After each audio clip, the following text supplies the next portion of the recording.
Você já se perguntou, quando Jesus começou a pregar, quais eram os bastidores?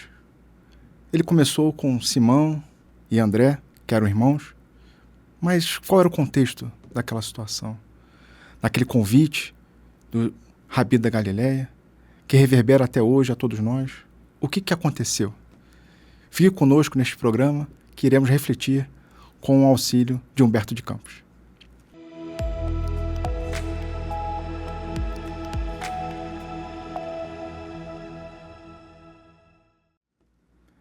Seja muito bem-vindo ao programa Páginas Espíritas, né? Aquele momento que a gente traz algumas reflexões, trazendo alguns bastidores, se refletindo neste livro aqui, Boa Nova, de autoria de Humberto de Campos, psicografado pelo Francisco Cândido Xavier. Se você ainda não viu os antigos episódios, pode clicar aqui no card, nós preparamos uma playlist com a sequência dos vídeos. Também fica o convite para você começar a seguir nosso canal, ativar nossas notificações para ser avisada dos próximos programas, tanto aqui o Páginas Espíritas, quanto os demais que acontecem na TV Comunhão Espírita de Brasília, de forma diária. No nosso programa anterior, nós falamos sobre o capítulo que abordou Jesus e o Precursor. Falamos de Jesus e João Batista, que eram primos, eram próximos. Falamos da percepção de Maria, mãe de Jesus, e também de Marta, mãe de João, com relação àquelas duas crianças, adolescentes, que se comportavam de forma diferente naquele dia. Tinha algo diferente nelas. E Jesus indicando, né, que João viria primeiro. João preparou o terreno para Jesus começar a pregação. E é isso que o capítulo 3, aqui do Boa Nova, vai abordar, que Humberto de Campos denominou como primeiras pregações. Nos primeiros dias do ano 30, antes de suas gloriosas manifestações, avistou-se Jesus com Batista no deserto triste da Judéia, não muito longe das areias ardentes da Arábia. Ambos estiveram juntos por alguns dias, em plena natureza, no campo ríspido do jejum e da penitência do grande precursor. Então, Humberto de Campos reforçando, né, a mensagem do capítulo anterior. Até que o mestre divino, desprendindo-se do companheiro, demandou ao oásis de Jericó uma bênção de verdura e água entre as inclemências da estrada agreste. De Jericó, dirigiu-se então a Jerusalém, onde repousou ao cair da noite. Então Jesus se dirigiu a Jerusalém. Aqui ainda não tinha começado, né, o ministério de Jesus. Sentado, como um peregrino, nas adjacências do templo, Jesus foi dotado por um grupo de sacerdotes e pensadores ociosos, que se sentiram atraídos pelos seus traços de formosa originalidade e pelo seu olhar lúcido e profundo. Então, assim, Jesus estava ali como um transeunte, né? Alguém que estava ali de passagem por Jerusalém. Mas os seus traços, né, de formosa originalidade e o olhar lúcido e profundo atraíram, né, os sacerdotes que estavam ali ao entorno do templo. Alguns deles se afastaram, sem maior interesse. Mas Anã, que seria mais tarde o juiz inclemente de sua causa, aproximou-se do desconhecido e dirigiu-se-lhe com orgulho. Galileu, o que fazes na cidade? Então, Humberto de Campos aqui narra que Anã abordou aqui Jesus, né, não tinha começado o ministério, e esse mesmo sacerdote vai participar, né, do julgamento de Jesus já nos momentos finais do seu ministério, né, enquanto encarnado. E aí o que Jesus respondeu para Anã? Passo por Jerusalém, buscando a fundação do reino de Deus, exclamou o Cristo com modesta nobreza. Então, já vê o sacerdote com um tom de orgulho, né, de prepotência, se sentindo superior, e Jesus tranquilo, sereno, com respostas simples e diretas. Aí o sacerdote falou assim, reino de Deus? Tornou o sacerdote com acentuada ironia. E que pensas tu a ser isso? Aí Jesus esclareceu, esse reino é a obra divina no coração dos homens, esclareceu Jesus com grande serenidade. E aí, o primeiro ponto, né, de destaque nesse capítulo, e ele vai se reverberar nos capítulos posteriores, é essa questão do reino de Deus. Porque diversas interpretações daquela época, a gente pode até arriscar que em algumas pessoas continuam com esse pensamento, o reino de Deus de forma externa, algo que vai ter de forma mais material, né? Aquele reino com o rei, com os seus ministros, os seus assessores, né? Aquele reinado material. Quando o reino de Deus proposto por Jesus, aqui, inclusive na resposta de Jesus, ele frisa bem, é a obra divina no coração. O reino dos céus está em nosso coração. É algo que a gente precisa conquistar dentro de nós. O reino de Deus não está fora de nós. Jesus fala isso aqui e em diversos momentos, né, durante a leitura do Boa Nova, a gente vai estar revendo esse pensamento. Mas continuemos. Aí vem o sacerdote de novo. Obra divina em tuas mãos, revidou Anã com a gargalhada de desprezo. Então, vamos colocar na perspectiva desse diálogo, né? A gente tem um sacerdote conversando com um galileu, né? Então, ele se posiciona assim, mas nas tuas mãos que vai começar esse reino de Deus? E, continuando as suas observações irônicas, perguntou, com que contas para levar adiante essa difícil empresa? Quais são os teus seguidores e companheiros? Acaso terás conquistado o apoio de algum príncipe desconhecido e ilustre para auxiliar-te na execução dos teus planos? Ora, se ele está pensando num reino material, né, no reino de Deus material, realmente, quem vai me ajudar nisso aqui? Quem são os príncipes, os reis? Né? Com que dinheiro, né, com que capital você vai colocar em prática esse reino de Deus? Né? E aí Jesus responde bem direto. Meus companheiros hão de chegar de todos os lugares, respondeu o mestre com humildade. Aí vem o sacerdote. Sim, observou Anã. Os ignorantes e os tolos estão em toda parte da terra. Certamente que esse representará o material de tua edificação. Entretanto, propões-te realizar uma obra divina. E já viste alguma estátua perfeita modelada em fragmentos de lama? Então aqui o sacerdote começa a tratar com desdém. Ah, você é um louco, né? Esse reino dos céus vai vir de toda parte. Então assim, tolo, né? Ele fala que os ignorantes e tolos vão vir de toda parte, realmente. Para seguir você, só ignorante e tolo. E você vai conseguir criar um reino com lama? Não faz muito sentido. Vem Jesus. Sacerdote, replicou-lhe Jesus com energia serena. Nenhum mármore existe mais puro e mais formoso do que o do sentimento, e nenhum cinzel é superior ao da boa vontade. Então você vê que Jesus aqui está com uma perspectiva mais espiritual, né? Então nenhum mármore ele é mais puro do que o sentimento. E o cinzel que faz ali para poder moldar o mármore, né? Nenhum cinzel é mais forte, não é mais superior do que a boa vontade. Então, enquanto ali ele está pensando em lama, né, e Jesus usa a analogia de mármore e cinzel, o foco de Jesus é no sentimento e na boa vontade. Impressionado com a resposta firme e inteligente, o famoso juiz ainda interrogou, você conheces Roma ou Atenas? E aí Jesus responde, conheço o amor e a verdade, disse Jesus convictamente. Tem ciências dos códigos da corte provincial das leis do templo? Inquiriu Anã, inquieto. Sei qual é a vontade de meu pai, que está nos céus, respondeu o mestre brandamente. O sacerdote contemplou irritado e, dirigindo-lhe um sorriso de profundo desprezo, demandou a torre atônita em atitude de orgulhosa superioridade. Então a gente vê aqui que o sacerdote ficou irritado. Sabe aquela situação em que alguém está irritado, está querendo tirar o outro do sério e não consegue tirar do sério, e aí a pessoa fica mais irritada ainda porque não conseguiu tirar o outro do sério? Foi essa situação aqui que envolveu o sacerdote Anã e Jesus. E Jesus, né, no seu momento, né, ele, né, o espírito mais puro, mais superior, né, mais perfeito que Deus nos enviou para ser a nossa referência, ele estava ali tranquilo. Então, ainda que Anã estivesse espinhando, desprezando, tratando com ironia, com desrespeito, Jesus sempre sereno e tranquilo, né? Que é o comportamento dos espíritos superiores, né? Eles não perdem a calma, ainda que sejam instigados. E aí Humberto de Campos continua a narrativa, dizendo que no dia seguinte, pela manhã, o mesmo formoso peregrino foi ainda visto a contemplar as maravilhas do santuário, antes, alguns minutos, de internar-se pelas estradas banhadas de sol a caminho de sua Galiléia distante. E aí Jesus começa a caminhar em direção à Galiléia, onde ele vai começar a chamar os primeiros discípulos. Né? Muito bem narrado, tanto em Mateus, em Marcos e em Lucas, né? Tem essa abordagem dos primeiros convidados, né? Para serem os discípulos, os apóstolos de Jesus.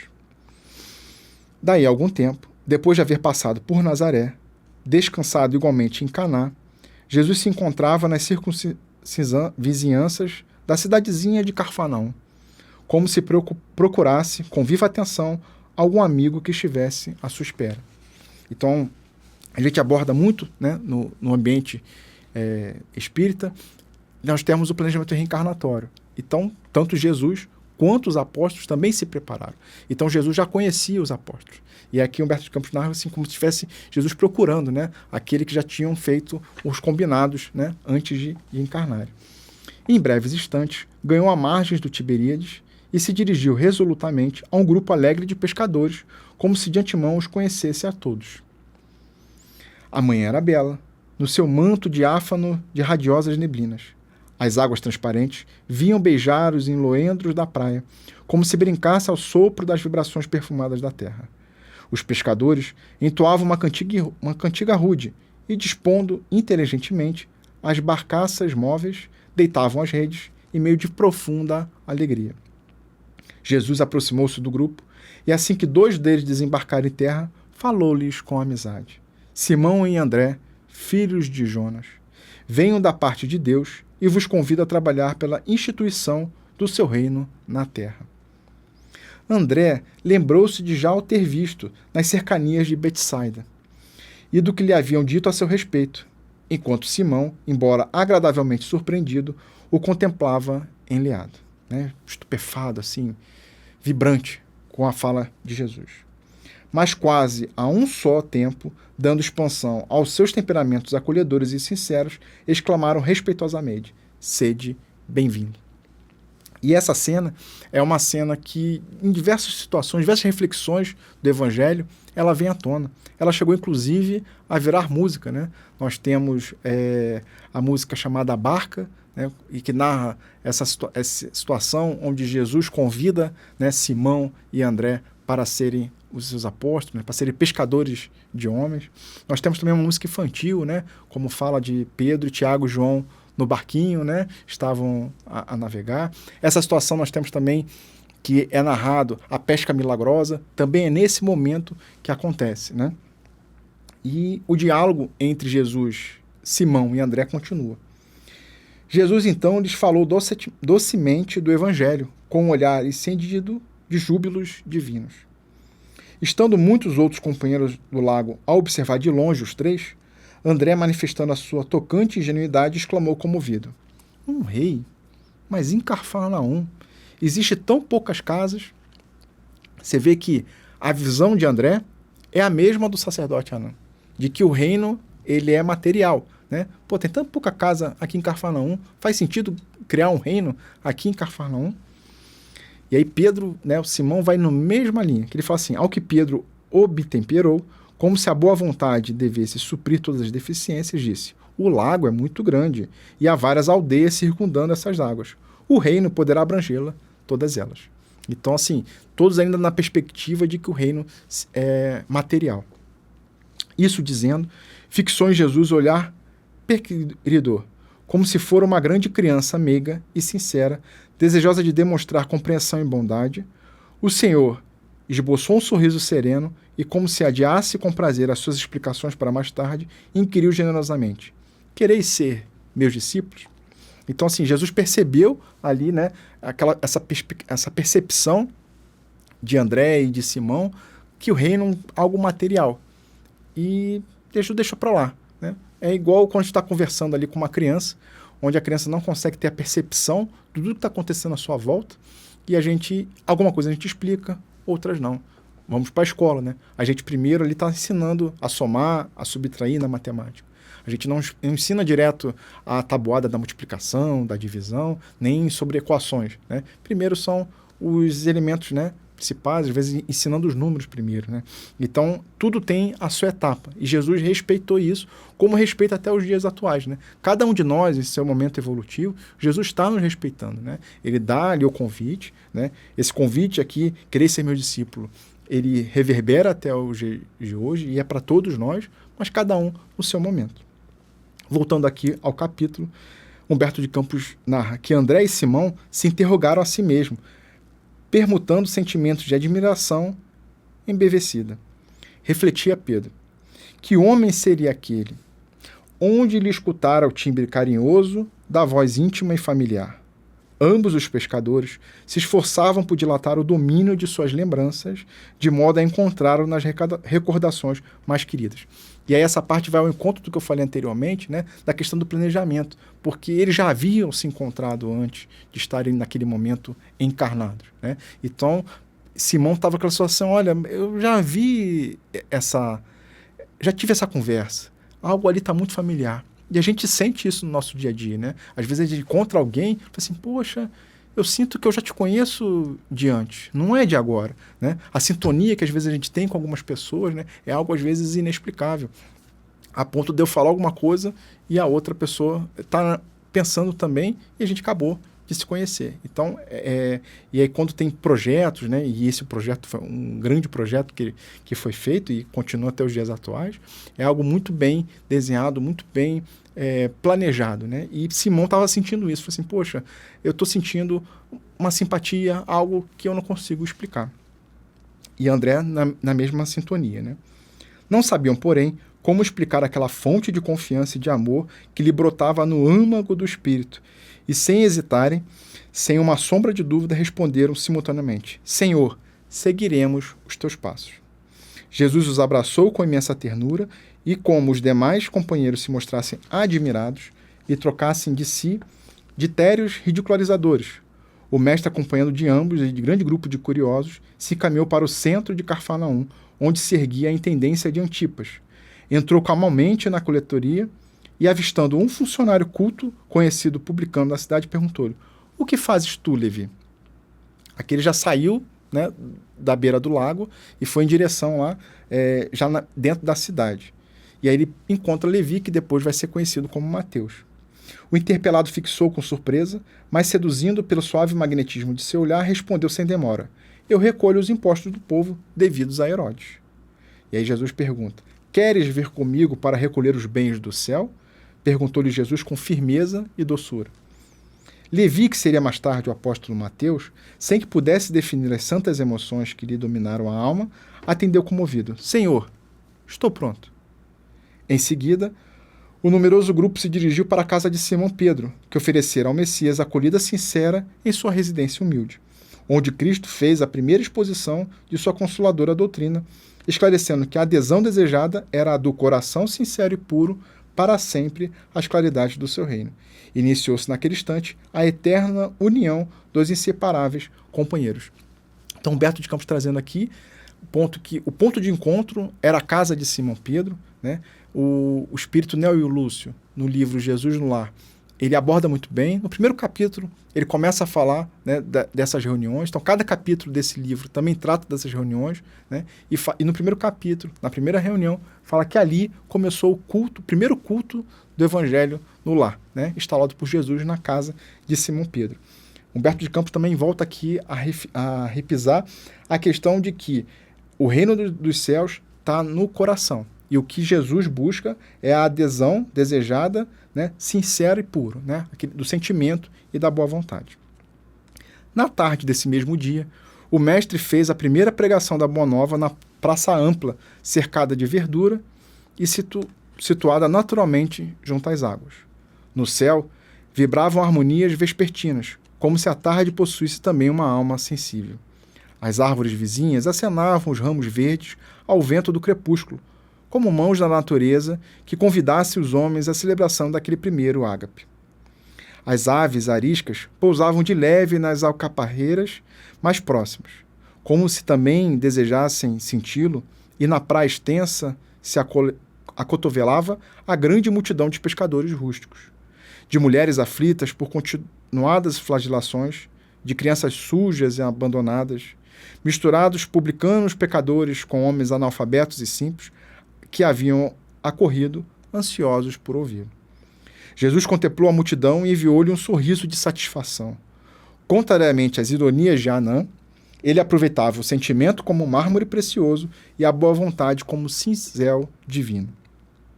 Os ignorantes do mundo, os fracos, os sofredores, os desalentados, os doentes e os pecadores seriam em suas mãos o material de base para a sua construção eterna e sublime.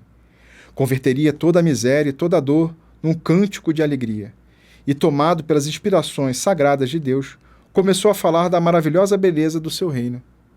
Magnetizado pelo seu amor, o povo o escutava, num grande transporte de ventura. No céu havia uma vibração de claridade desconhecida. Ao longe, no firmamento de Cafarnaum, o horizonte se tornara um deslumbramento de luz. Bem no alto, na cúpula dourada e silenciosa, as nuvens delicadas e alvas tomavam a forma suave das flores e dos arcanjos do paraíso. Então, Humberto de Campos, nesse capítulo, nos apresentando, né, que primeiro apareceu ali o sacerdote, questionando Jesus, um pouco orgulhoso, um pouco rude, né, um mero galileu, falando de reino de Deus. Quem ele contaria? Né? Como ele conseguiria fazer isso se ele não tinha de recursos? E Jesus falando que os recursos, né, as pessoas que o ajudariam nessa construção do reino de Deus viriam de todas as partes. E que o que ele estava buscando era o bom sentimento e a boa vontade. Depois, em outra passagem, Jesus até fala, né, que a mensagem veio para os simples e ignorantes. Porque os doutores, os doutos, os sábios, né, estão cheios de si, cheios de orgulho, e não seriam capazes de entender, né, de colocar em prática esses ensinamentos. Então Jesus ali estava contando com todos. E Jesus também conta com cada um de nós. Onde que a gente estiver, você na sua casa, na sua família, no seu trabalho, no seu ciclo de amigos, né? Jesus também está contando com a boa vontade, o bom sentimento. Você tinha essa percepção desses bastidores, desse primeiro convite, né, com os pescadores, convite a Levi, o que aconteceu, né? Esse sentimento que não está registrado ali na Bíblia, né? Esse sentimento dos apóstolos de já terem conhecido Jesus antes, né? Esse magnetismo que Jesus tinha, né? Fazer esse convite. Em diversas passagens aqui no Boa Nova, a gente vai perceber isso, como as pessoas se magnetizavam, como elas ficavam encantadas ao ouvir Jesus, né? E não nos duvidamos, né, que esse convite também está a todos nós. Então, se você gostou desse episódio, a gente pede, né, o seu joinha, seus comentários, né, alguma parte que você achou aqui mais interessante, comenta nos comentários. Vamos fazer desse programa, né, um diálogo, né, algo que a gente trocar ali informação, trocar percepções, que a gente vai aprendendo junto, né, a sermos cada dia melhor do que o dia anterior. Para a semana que vem, nós falaremos sobre a família de Zebedeu, porque não parou por aqui, né? Tem novos apóstolos. Então, Jesus vai continuar convidando novos apóstolos, e a próxima apóstolos que vão falar são da família de Zebedeu, que aí teremos aqui o Tiago, né, que foi conhecido depois como Tiago Maior, e João, o seu irmão. Então, até a semana que vem, né? Fiquem com Deus e até lá.